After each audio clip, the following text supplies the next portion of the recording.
अस्सलाम वालेकुम, मैं हूं Mohammad Waqas and welcome to our YouTube channel Mohammad Waqas academy.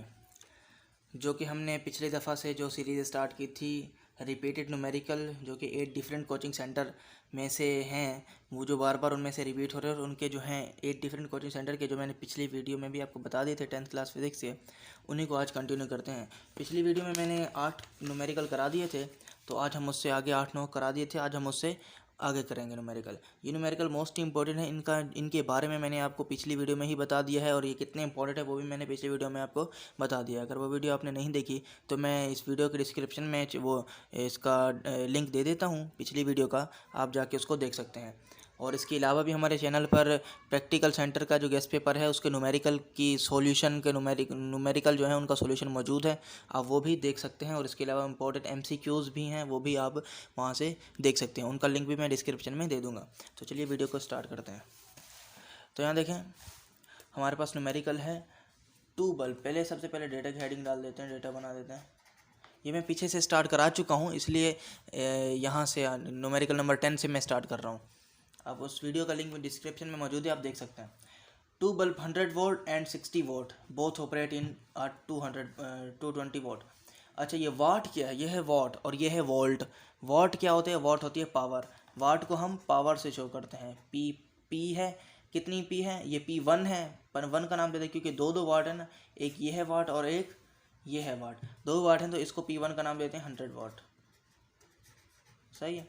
और ये दूसरी है P2 है, पावर है, ये भी 60 वाट है, तो इसका नाम दे देते हैं 60 वाट। ये क्या है? 220 वोल्ट, ये वोल्टेज है, मतलब V है। V है 220 वोल्ट्स, ठीक है। Which bulb has carried greater current. ये पूछना चाह रहा है कौन सा बल्ब में ज़्यादा करंट है, ठीक है। मतलब हमें एक्चुअली I1 और I2 कैलकुलेट करना है, ये कैलकुलेट करना है। हमें करंट मालूम करना है एक, मगर एक करंट कैसे मालूम करेंगे? हमें एक्चुअली करंट 2 मालूम करने हैं। 2 करंट मालूम करने से ही तो हमें पता चलेगा कि कौन से वाले में करंट ज़्यादा है। पहले I1 मालूम करते हैं, कौन सी P1 को उठाएंगे और वोल्टेज सेम रहेगा दोनों में, क्योंकि दोनों के सेम वोल्टेज है, एक ही वोल्टेज दिया जा रहा है। और उसके बाद I2 उठाएंगे। अभी वो कैसे करेंगे मैं अभी बता देता हूँ आपको। जो देखें सोल्यूशन इसका कर देते हैं। सबसे पहले मैं 4 यहाँ पर लिख देंगे, 400 वाट बल्ब। ये जो मैं काम करूँगा ना, ये मैं काम करूँगा 100 वाट बल्ब के लिए। उसमें क्या होगा? पावर का फॉर्मूला है P = VI। सही है। यहाँ भी 1 और यहाँ भी 1, P1 और V1। हमें क्या कैलकुलेट करना है? हमें करंट कैलकुलेट करना है। सॉरी, 1V के साथ नहीं लगाना, करंट के साथ लगाना है। 1V के साथ नहीं लगाना, V सेम रहेगा। V हम दोनों में, P1 में भी और P2 में भी V की वैल्यू बस 220 ही रखेंगे, इसके अलावा और कोई V नहीं रखेंगे। हमें I1 कैलकुलेट करना है। यहाँ देख लो, हमें I1 कैलकुलेट करना है। तो I1 को मैं अलग कैसे करूँगा? जिस चीज़ को हमें अलग करना होता है उसे वहीं रखते हैं, उसके साथ जो चीज़ें हैं उसको उस तरफ फेंक दो। इसके I1 के साथ है V चिपका हुआ है, तो I1 को मैं P के नीचे फेंक दूंगा, क्योंकि यहाँ पर मल्टीप्लाई हो रहा है, उधर जाके डिवाइड हो जाएगा। सही है, ठीक है भाई। इसके बाद हम वैल्यू पुट करेंगे और आंसर ले आएंगे। P1 कितना है? P1 है 100 वोल्ट। कितना है? 220 वोल्ट है, ठीक है। इसको सॉल्व करने पर हमारे पास आंसर क्या आता है? मैं इसको सॉल्व कर लेता हूँ। 0.4545 एम्पेयर आया है। करंट का यूनिट एम्पेयर होता है, ये लगाना मत भूलिएगा। असल में होता है एम्पेयर की फुल पूरी हेड यार क्या बोलते हैं इसको, पूरी स्पेलिंग ये है, मगर हम यहाँ पर AMP ही लिख देते हैं शॉर्ट फॉर्म में, ठीक है। अब ये तो मैंने I1 निकाला है। यार मैं I2 यहाँ निकाल रहा हूँ, क्योंकि मेरे पास नीचे जगह नहीं है और अगले पेज पर मैंने जगह छोड़ना भूल गया हूँ, तो मैं यहाँ निकाल लेता हूँ, ठीक है।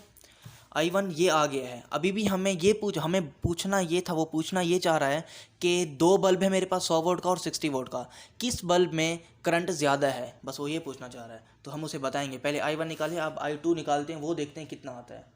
I2 का क्या फार्मूला होगा? यहाँ से ही बना लेते हैं I2 का फार्मूला।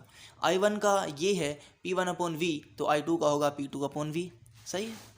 I2 बराबर है P2/V। P2 की वैल्यू कितनी है? P2 की वैल्यू है 60, तो यहाँ पर 60 और V की वैल्यू 220। I2 60/220 करते हैं तो 0.2727 आता है। 2727 एम्पियर। इन दोनों में से कौन बड़ा है आप खुद यहाँ से देख सकते हैं। 2.7 छोटा है, 4.5 बड़ा है, तो हम बोलेंगे I1 हैज़ ग्रेटर करंट, मतलब P1 मतलब 100 वॉट बल्ब। ये I1 किसके लिए था, किस पावर का था, P1 पावर का था, और P1 पावर की पावर कितनी है, पावर है 100 वॉट। तो हम यहाँ लिखेंगे 100 what bulb carries greater current. ये हमारा हो गया आंसर। इसको बॉक्स बना के आंसर कर देंगे। अब चलते हैं अगले न्यूमेरिकल की जानिब।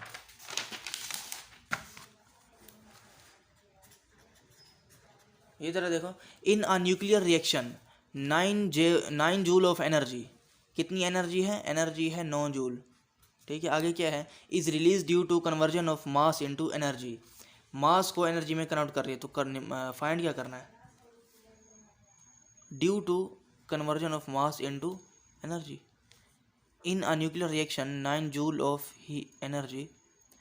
यार ये न्यूमेरिकल ना थोड़ा इनकम्प्लीट लिखा हुआ है, इसमें जूल दिया गया है और इसमें मास ही मालूम करना है, क्योंकि अगर जूल दिया मतलब एनर्जी दी जाती है तो मास फाइंड करने को बोला जाता है, और अगर मास दिया जाता है तो एनर्जी फाइंड करने को बोली जाती है। ये मैं अभी आपको एक दफ़ा फिर कह देता हूँ कि ये न्यूमेरिकल रॉन्ग लिखा हुआ, गलत लिखा हुआ है, इसमें थोड़ी सी मिसिंग है, कुछ वर्ड की मिसिंग है। इसमें देखो जूल 9 जूल दिया गया है ना बस, तो इसका मतलब हमें मास ही कैलकुलेट करना है। वो आपको खुद समझ जाएंगे कि वहाँ पर लिखा होगा फाइंड मास, ठीक है, ये लिखा होगा, लेकिन यहाँ पर मैं लिखना भूल गया हूँ या फिर कोई मसला हो गया, मेरे से गलती हुई है, मेरी गलती हो गई है बस। हमें एक चीज़ दी जाती है और दूसरी चीज़ पूछी जाती है, ये ऐसा न्यूमेरिकल है बस। इसमें टोटल 3 चीज़ें होती हैं, वो मैं फॉर्मूला यहाँ पर लिख देता हूँ। फॉर्मूला ये होता है E is equal to mc², ये फॉर्मूला 3 चीज़ होती हैं। C कभी नहीं पूछेगा, ठीक है, क्योंकि C की वैल्यू फिक्स है। C की वैल्यू कितनी है, 3 मल्टीप्लाई बाय 10⁸ मीटर पर सेकेंड। अगर आपके जहन में आ रहा होगा ये क्या, ये हमें याद रखनी पड़ेगी, बिल्कुल ये आपको याद रखनी पड़ेगी, और ये आप याद करके जाएंगे और ये न्यूमेरिकल आ सकता है, क्योंकि ये भी इंपॉर्टेंट लग रहा है। 3-4 पेपर में मैंने देखा है ऐसा आया हुआ है, अभी के जो 2022 का पेपर है। देखो E इक्वल टू mc², अगर वो E देगा तो m पूछेगा, अगर m देगा तो E पूछेगा। फिलहाल वो उसने E दिया है, एनर्जी दी है, तो मास पूछेगा, ठीक है। मतलब हमें मास फाइंड करना है, मास फाइंड करना है तो मास को अलग करना पड़ेगा। मैंने मास को यहीं रखा, इसके साथ c² था, वो E के नीचे चला गया। यहाँ तक क्लियर है। आगे बढ़ते हैं, अब वैल्यू पुट करते हैं। एनर्जी कितनी है, एनर्जी है 9। अब बताओ C की वैल्यू कितनी है, C की वैल्यू है 3 × 10⁸ मीटर पर सेकेंड, और इसको सॉल्व करो और हमारे पास आंसर आ जाएगा। 3 × 10⁻⁻8 kg हमारे पास आंसर आया है। तो यहाँ तक क्लियर है। अब हम बढ़ते हैं नेक्स्ट न्यूमेरिकल की जानिब। ये देखो भाई, इसका डेटा मैं बना लेता हूँ। A body of mass 0.3 kg is attach to a horizontal spring if the value of spring constant is 5 newton per metre.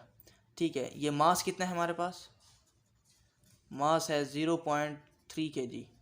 ये आदम जी कोचिंग सेंटर में भी आया हुआ है, प्रैक्टिकल कोचिंग सेंटर में भी आया हुआ है, और एक और टीचर हैं उनके पेपर में भी ये आया हुआ है।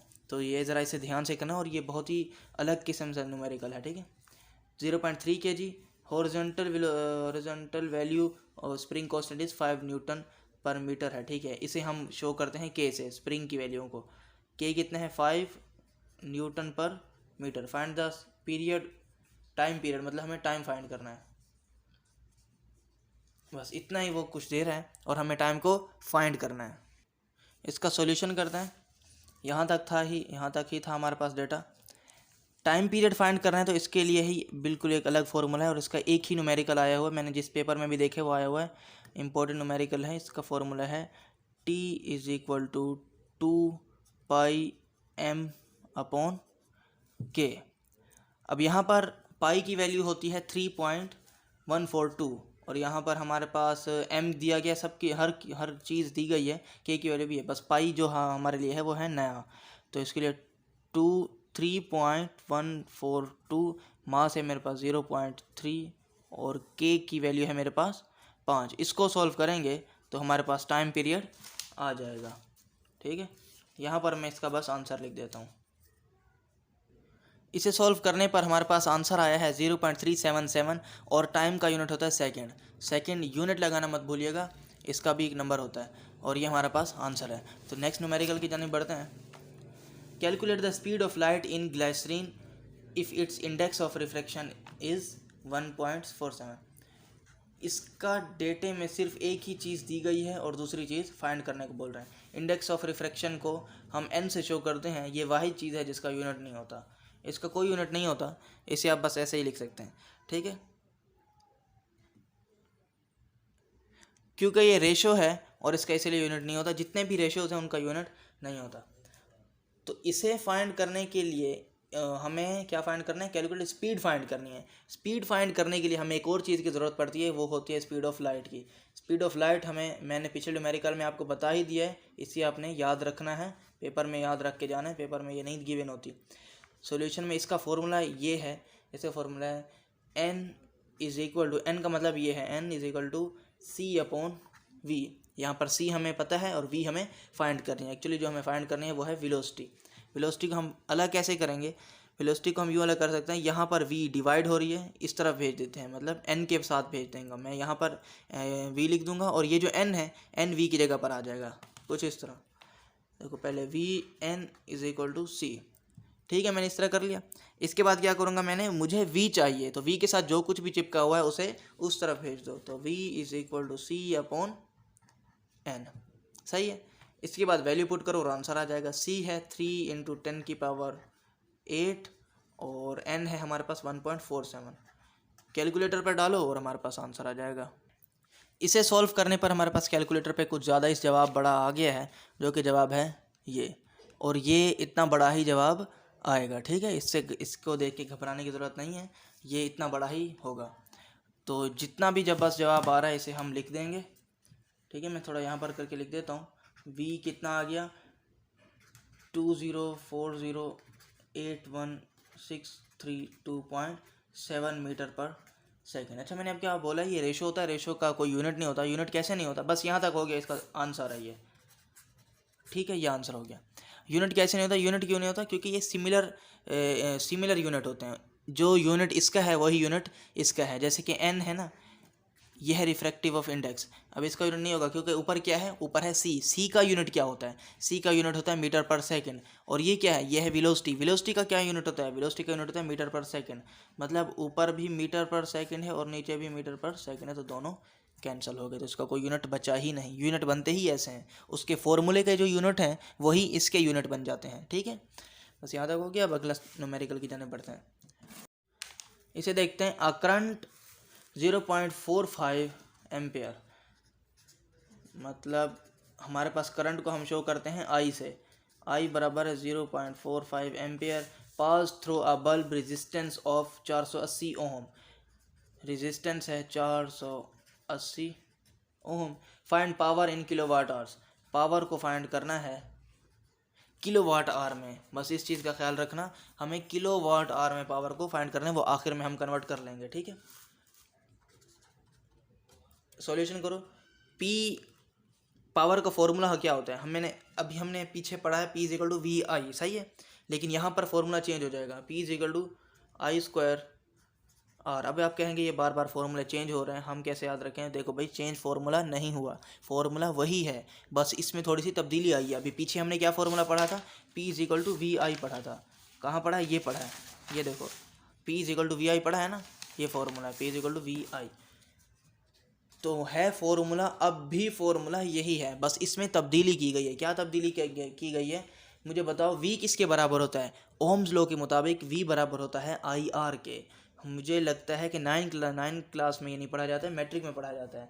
V बराबर होता है IR के। मैं V की जगह ये 2 लिख दूंगा और I आगे ऑलरेडी लिखा गया है, ये भी I है, ये भी I है, तो इसीलिए I स्क्वायर हो गया, I स्क्वायर R। तो यहाँ पर हमने लिख दिया I स्क्वायर R, ठीक है। तो हमें I की वैल्यू कितनी है, 0.45 स्क्वायर और R की वैल्यू 480, ठीक है। इसका स्क्वायर करो, इसके साथ मल्टीप्लाई कराओ, तो हमारे पास आंसर आ जाएगा। 0.45 का स्क्वायर मल्टीप्लाई बाय 480, 97.2 पावर आ गई, 97.2। लेकिन उसने बोला था किलो वाट आवर में लेके आओ। ये जो मैं पावर लेके आया हूँ ये सिर्फ वाट में लेके आया हूँ, वॉट में लेके आए, ये किलो वाट आवर में बिल्कुल नहीं, ये वॉट में पावर है। तो किलो वाट आवर में लेकर कैसे आ सकते हैं, एक ही तरीका है इसको लेके आने का, 1000 से डिवाइड कर दें। अब जो भी हमारे पास वाट पावर वाट में आई है, इसे हम 1000 से डिवाइड करेंगे तो हमारे पास वो किलो वाट आवर में कन्वर्ट हो जाएगी। हमारे पास पावर आई है 97.2, अब इसे डिवाइड कर दें 1000 से तो हमारे पास आंसर आ रहा है 0.0972।